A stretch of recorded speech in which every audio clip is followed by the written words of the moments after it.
Alright, so I'm going to start this one off in Photoshop.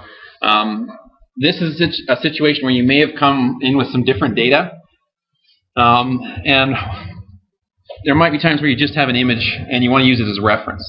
You might not need to necessarily match the accuracy of the image. It might just be, again, just a reference. And you might have some numbers in mind that don't match up with the photo. And that's the case that that's what I'm going to demonstrate here. I'm going to sort of use some elements that might be common to my building. But if, for example, in this photo, I just kind of want a reference for placement and I don't have the same mullion profile, let's say, I'm going to substitute a different one in here. So again, this is just reference. You might start off with just a rasterized image. So what I would do in that case is I would bring it into Photoshop, and anytime you want to do any sort of modeling or drafting over top of an image, usually a good idea to reduce the contrast of the image, because if you're trying to see, lightly colored AutoCAD lines, yellow, light green, whatever, over the stark black and white, it might be hard to see. So not a bad idea to just kind of take out the contrast. And to do that, I would just hit Control L. This is the levels setting in Photoshop, and all I would do here is I would just use this bottom slider here, the output levels, and just reduce the amount of white in the image. So you'll still be able to see all the details that you need to see. You'll still have the accuracy there, but you just won't have that really stark contrast. So you'll be able to see your AutoCAD lines and such a lot better. So just use the levels, Control, OK, click OK, and then save it. And what I'll show you in AutoCAD is just kind of that result. So here it is here. Now this is a situation where I already had, as I said, some basic information in AutoCAD, and then I just created an image import layer, and that's what I brought my image in on. So I can turn that off as I need to. So there's the information that I had already. You can see that my mullion profile doesn't match what's in the image, but again, the image is just there sort of for reference on placement.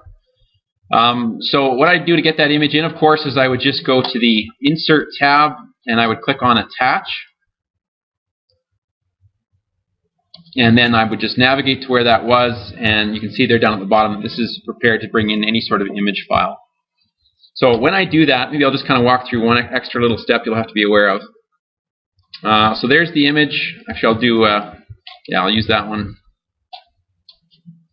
So just go with the defaults here. You want to specify the scale on screen because you're going to need to be able to control that sort of in real time, and then specify the insertion point on screen as well.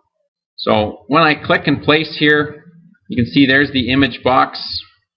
So you won't have any idea how big it needs to be, so just kind of do something fairly random at the start. There's the image, and then you would just bring it into place. And the difficulty here is going to be in just getting the scale right. Initially, you'll need to set it in the background, so just select it, right-click, go to Draw Order, Send to Back. And now I would just pick a key point on here, like, for example, use the concrete floor plate as a reference. So what I'm going to do is I'm going to select the image box. So I'm using the Move tool, and I'm just going to go sort of corner of the concrete floor slab here to the same point on the actual drawing. And then what I would do is I would just use the Scale Reference tool. Really handy tool in AutoCAD. Rather than just sort of going back and forth and guessing, I would just type in SC for scale, select the image frame, and then hit Enter. And then it wants a base point, so again I would just use this point that's common to the image and the AutoCAD data. So click there, and then as soon as you've done that, it's waiting for you to give it a scale factor, but instead of a scale factor you can use reference. So just type REF for reference. And the way this particular tool works is you just click on the base point again, and then you sort of click on the existing condition, which would be the depth of the floor plate in the image. And then the third click, the final click, is that you just drag out and select where that point should be. And now you can see that you've matched up your image to your AutoCAD data. So a lot easier than just kind of going back and forth with sort of random values in your numeric scaling. So I'm just going to delete that because I already had that placed in there. What I wanted to point out was just how to get the mullion profile data in.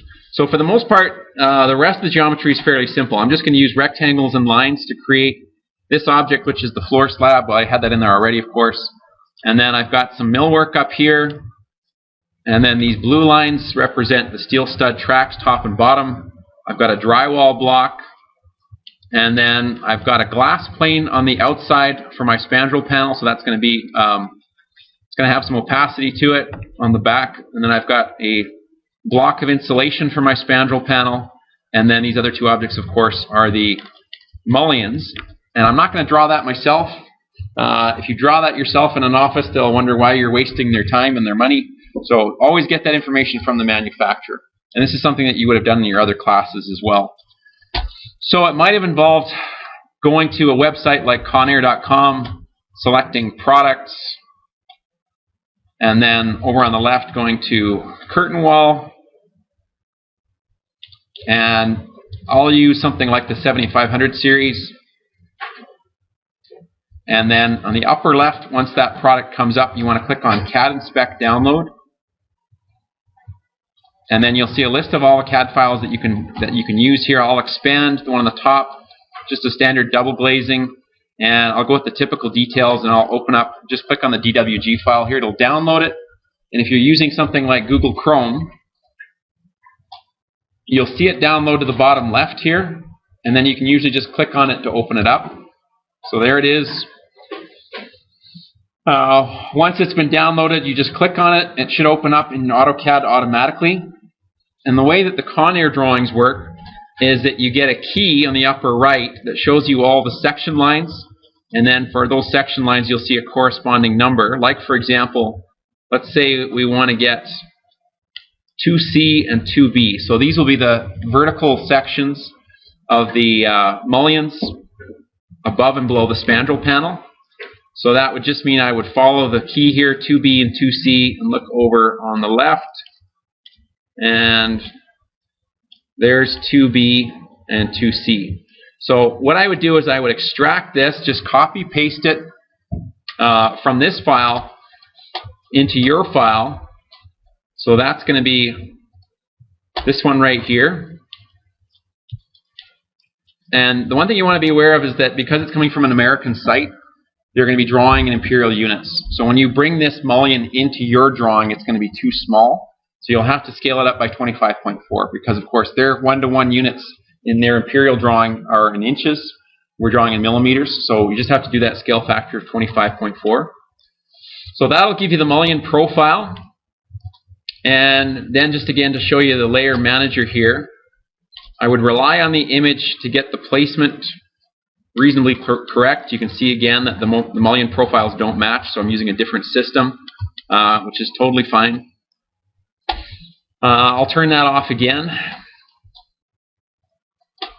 So once I've got the mullion profiles drawn and everything's in the right place, the crucial step is to get everything set up for extruding in 3D Studio Max. So any of these lines could be extruded in 3D Studio Max, but if they're just single lines that don't have any sort of closure to them, all you're going to get is a surface in Max instead of a solid, which is going to limit your options as far as applying materials and doing other operations. So the crucial thing that you want to do here is you want to create closed polylines. So all these objects, as you can see here, when I click them, they're just closed shapes, and that's going to give me the best sort of set of circumstances for doing extrusions in a 3D program like Max. Also take note that what I've done here is I've created an extra profile that doesn't show up in this particular detail because I've got a steel stud top and bottom track here, but I don't have the steel studs that I'm going to want to extrude vertically. So all I've done is I've just created another profile, again, closed set of polylines, and that's what I'll be extruding in Max and rotating 90 degrees so that I've got the vertical extrusion as well. Everything else in this drawing, I'm just going to extrude sort of horizontally.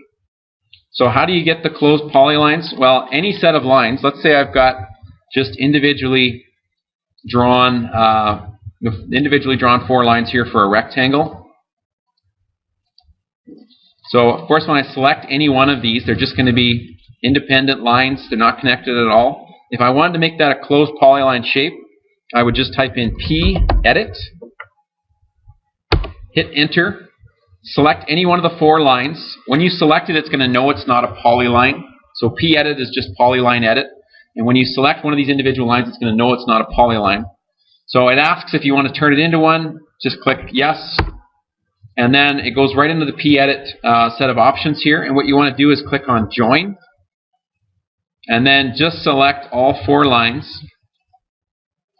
Hit enter. Hit enter again to exit the command.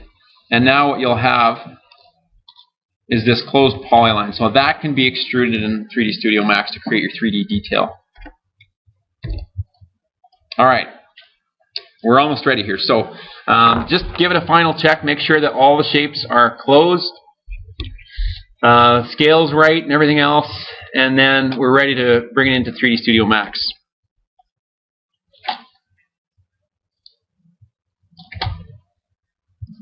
Alright, I'm going to get rid of this here and just start new, so I'll just go to reset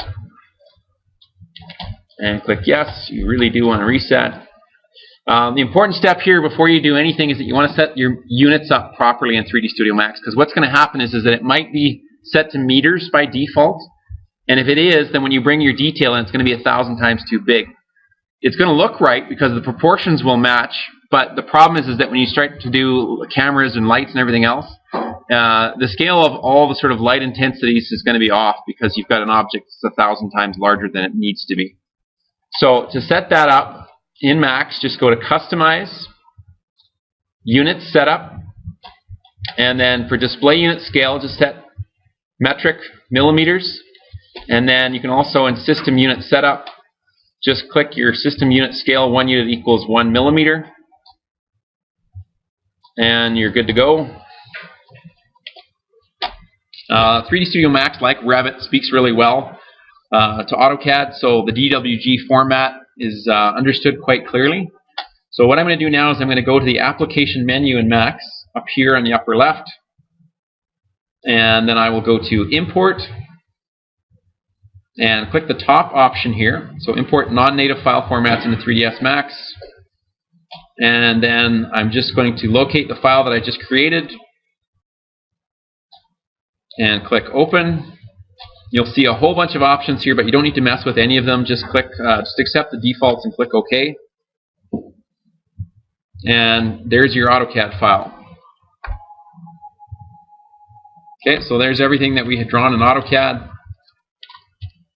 What I'm going to want to do here, because it's laying down flat on the horizontal plane, is I want to tip that up because I want my extrusions to be horizontal.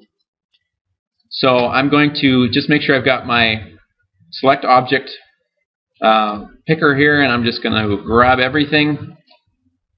And then I can actually go over here to rotate. And notice that when you rotate, you get these different colored rotation axis planes here. It's going to be on this red one. That's what I want to select to rotate. But if I try to rotate this and hit exactly 90 degrees, it's going to be really sloppy and I'll never get there. So what you can do is you can just use this angle snap toggle tool, and then you get some nice even sort of increments, and you'll be able to just drag along the red circle, and you'll see in the yellow text there that you just have to kind of wait till you see 90. And there you go. Now it's perfectly vertical. And now when you do your extrusions, they'll be in the proper direction. So what I'm going to do now is I'm just going to deselect that. And notice that because Max and AutoCAD speak so well together, it's preserved the accuracy of the drawing, of course. And what it's done is it's allowed me to keep those closed polylines as well. So now I've got individual objects, like for example, let's take the concrete floor slab here, that I can treat or I can do extrusions on independently. So I select that object, and then in the command panel here I go out to the little quarter circle here, the Modify tab, and all I have to do is in the modifier list find Extrude. Initially it'll just kind of fill it in. It'll just look like a flat shape. It hasn't done any extrusion yet. All I have to do here is just use the parameters and just drag out, and there you can see I can create my third dimension. And it's still kind of maintaining some reasonable accuracy here. So good idea to kind of just keep track of the depth of this extrusion so that you can kind of do consistent things with the other polylines. So maybe I'll just set this to 500. And then all I have to do now is just sort of shuffle through the rest of them and do the same sort of thing. So I'll select one of these mullion profiles. Now I'll go to the modifier list and again use extrude. It's going to remember the value of the last extrusion that I did. So you can modify that if you need to, and you get the idea. So I would just do the extrusions on all those objects. Remember that I've got one object here that I need to extrude in a different direction. So that's this little steel stud profile here. So I'm going to initially just rotate that 90 degrees. And then I can just go to my modifier list, find extrude.